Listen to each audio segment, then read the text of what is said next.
मैं डॉक्टर नीरज खैरवाल, मैं सचिव उत्तराखंड सरकार। यहाँ पर सभी एजेंसीज़ के बीच में कोऑर्डिनेशन के लिए मेरे को यहाँ नोडल नियुक्त किया गया है। तो मैं आप सभी का आज की प्रेस ब्रीफ में, प्रेस कॉन्फ्रेंस के अंदर स्वागत करता हूँ। जैसा कि आप सभी अवगत है, आज शाम को 4 बजे दिल्ली में भारत सरकार के द्वारा भी वहाँ पर भी एक प्रेस ब्रीफिंग की गई है। उसके अंदर काफ़ी इश्यूज़ के बारे में जो एनडीएमए के मेंबर हैं सैयद हसनैन सर, उनके द्वारा ब्रीफ किया गया है। वहाँ पर काफ़ी उनके बारे में पॉइंट्स का डिटेल डिस्कस किया जा चुका है। काफ़ी जो हमारे लोकल मीडिया हैं और जो कुछ अन्य चीज़ें हैं उनके बारे में हम आप सभी से वार्ता करना चाहेंगे। मेरे साथ आज की प्रेस ब्रीफ के अंदर हमारे डीएम साहब हैं, हमारे डीजी इन्फॉर्मेशन हैं और जो सबसे इम्पोर्टेंट हमारे जो टेक्निकल एडिशनल सेक्रेटरी भारत सरकार मिनिस्ट्री ऑफ रोड ट्रांसपोर्ट के अंदर हैं महमूद सर। आप जो ये एजेंसी है उसके एमडी भी हैं। तो बाकी जो अनुभव आप लोगों ने यहाँ किया होगा कि सभी एजेंसीज़ के द्वारा दिन रात काम किया जा रहा है। आप में से कुछ लोग रात के 1-2 बजे भी मैसेज भेजते हैं, कई सूचनाएं आपको मिलती हैं। तो आपने देखा होगा 24 घंटे सभी एजेंसीज़ के द्वारा काम किया जा रहा है। तो सभी एजेंसीज़ के काफ़ी अच्छा सभी का समन्वय बना हुआ है।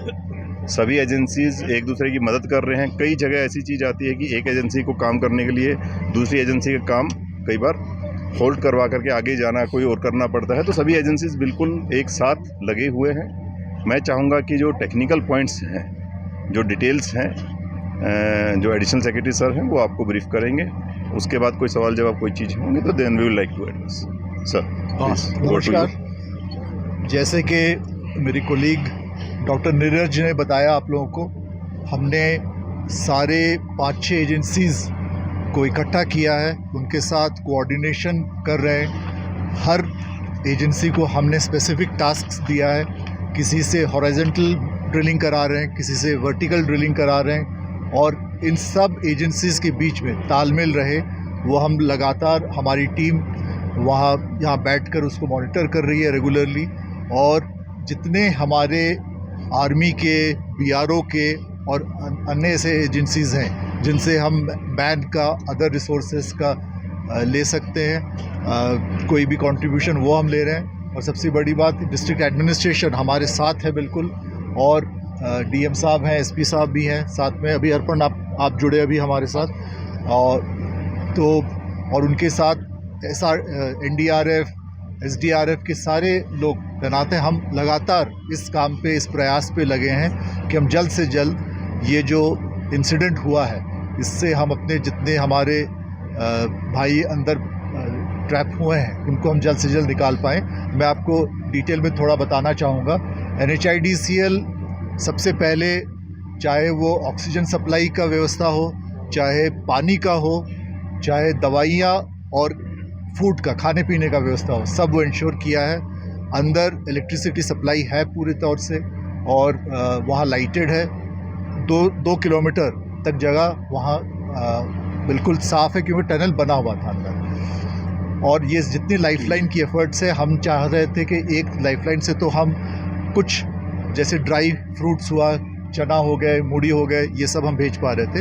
लेकिन हम चाह रहे, वो 4 इंच का था पाइप, हम 6 इंच के पाइप के ज़रिए और एक एडिशनल भी लाइफलाइन बनेगा, ये हम चाहते थे कि वो हम जल्द से जल्द इस्टेब्लिश करें। और आपको पता ही होगा कि कल दिन के 3:30 बजे हम ये एडिशनल लाइफलाइन भी हम थ्रू कर चुके हैं। जिसके बाद उन अंदर जो हमारे भाई सब हैं उनसे हमने थोड़ी बहुत कम्युनिकेशन भी कर पाए, वॉकी टॉकी भी हमने भेजा और एक वीडियो भी हम उनका ले पाए, जिससे पता चला वो तंदुरुस्त हैं, उनकी जो मानसिक हालत है वो भी सही है, ठीक है।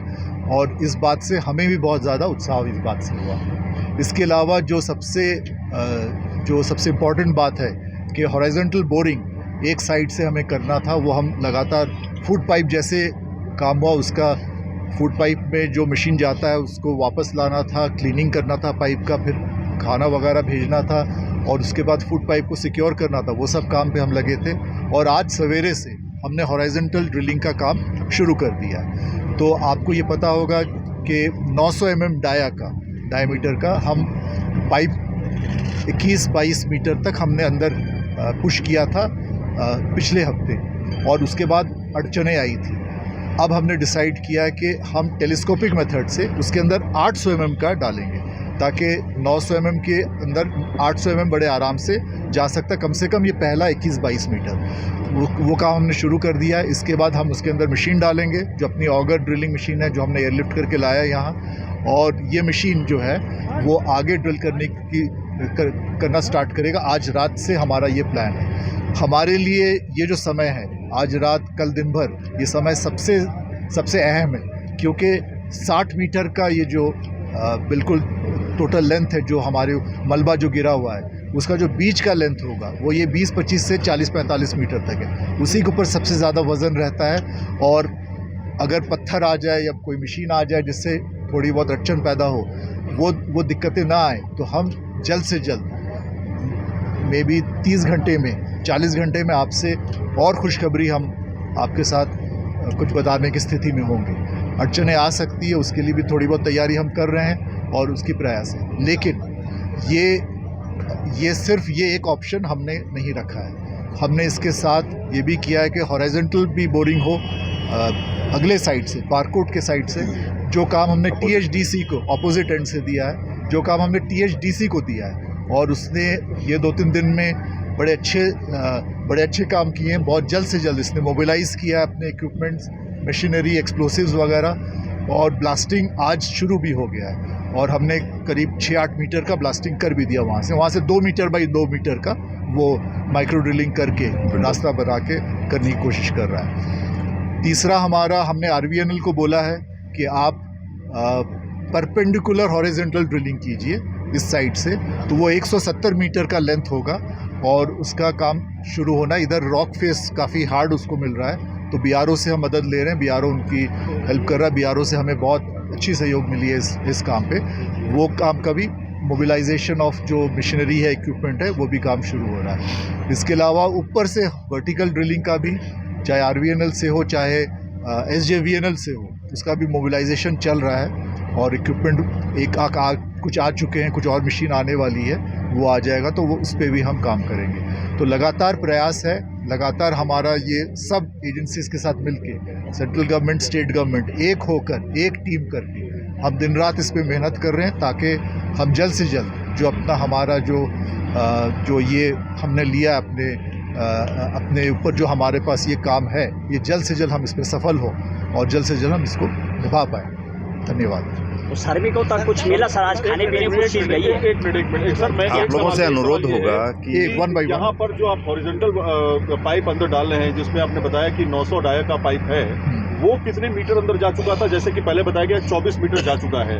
उसके बाद आपने कहा कि एक और पाइप हम उसमें जोड़ रहे हैं, वो कितने डायमीटर का है और वो क्या गया है या नहीं गया है? टोटल कितनी लेंथ अंदर जा चुकी है आज के दिन अभी के दिन 24 मीटर, मतलब 6 मीटर का 4 पीस 900 डाया का mm के डाया का गया था अंदर। 1-2 मीटर बाहर भी रहता है, तो हम उसको 22 गिनते हैं, 24 नहीं। पहली बात ये। दूसरा, क्योंकि एक ही साइज़ का पाइप अगर सीधे जाते रहे, उसको बहुत ज़्यादा प्रेशर उस पर डालना पड़ता है। उसके आप ये बात समझ पाएंगे, लॉजिकल बात है कि अंदर अगर हम टेलीस्कोपिंग ज़रिए से हम 800 mm का पाइप डालें, तो वो आसानी से जाएगा। कम से कम पहला 22 मीटर, तो उसका 18 मीटर लेंथ अभी जा चुका है, क्योंकि 6-6 मीटर पे हमें वेल्डिंग करना पड़ता है। 6 मीटर से ज़्यादा बड़े पाइप्स होते हैं, और वेल्डिंग में बहुत समय लगता है, क्योंकि जहाँ वेल्डिंग किया जाता है वो पाइप से भी मजबूत हो, ये प्रयास रहती है। तो उसका 18 मीटर जा चुका है, तो ड्रिलिंग फर्दर नहीं हुआ है और 22 से ज़्यादा 22 ही है। जब ये 22 तक पहुँच जाएगा 800 mm, हम तब ऑगर मशीन डालेंगे अंदर पाइप के अंदर और ड्रिलिंग शुरू करेंगे। और जैसे मैंने आपको बताया कि 22 से 45 तक हमें सबसे कठिन समय मिलेगा। ऑगर मशीन क्या अभी चल रही है या नहीं चल रही, और कितने घंटे चली है? क्योंकि पहले ये रिपोर्ट आई थी कि 50 घंटे से ज़्यादा समय तक ऑगर मशीन बंद थी, तो उस बंद होने का कारण क्या था? और अब क्या वो मशीन स्टार्ट हो चुकी है, काम चल रहा है या रुका हुआ है? नहीं, अभी ऑगर मशीन का काम शुरू नहीं हुआ है, क्योंकि अभी 800 mm पाइप को पुश किया जा रहा है अंदर। जब ये 22 मीटर तक जाएगा, जो 900 mm डाया का पाइप ऑलरेडी अंदर है, उसके बाद ऑगर मशीन को हम अंदर डालेंगे और फिर उसका काम शुरू करेंगे। सर, अभी आपने कहा कि 35 से 40 घंटे बाद बताने की स्थिति में होंगे। ये आप क्या बताने की स्थिति में कि कंप्लीट हो जाएगा ये ऑपरेशन, या फिर आपको लगता है कि आप उस एरिया तक पहुंच जाएंगे जहां से आप उसको निकालना शुरू कर देंगे? हम उम्मीद करते हैं, जैसे मैंने बोला, अड़चनें कुछ आ सकती हैं, जैसे मैंने बोला कोई मशीन ही फंसा हो मलबा के अंदर या बड़ा ही पत्थर हो तो दिक्कतें आएंगी, लेकिन अगर हमें वो इतनी सारे अड़चनें ना आए तो हमें जो मैंने बोला समय दिया उसमें हमें थोड़ा सा कॉन्फिडेंस बिल्डअप होगा कि हाँ पाइप का जो ड्रिलिंग है वो सही चल रहा है और सही समय आने पर वो थ्रू भी हम कर सकते हैं। एक ये हमारी क्लैरिटी उम्मीद सर, एक क्लैरिटी कर दीजिए, खाने का पाइप जो आपने डाला था उसमें ऐसा खिचड़ी पहुंचाने का काम किया गया था, क्या वो खिचड़ी वापस आ गई? ऐसी बात सामने आई कि वो पूरी तरीके से जा नहीं पाई, तो पहला फूड जो अनाज है उन तक पहुंचा है या नहीं पहुंचा है? अगर नहीं पहुंचा है तो उसका आगे का प्रोसेस क्या है? मिला है तो हमारे उसकी फोटो भी मिली। हमारे साथ डायरेक्टर एडमिन है जो लगातार आप लोगों को ब्रीफिंग करते आए हैं। खाने वो की चीज़। हाँ वो टनल पे ही रहते हैं और वहीं सारा काम करते हैं। मुझसे बेहतर ये जवाब वो दे सर, पाएंगे। आप बीच में आ जाइए सर, आ जाइए सर बीच।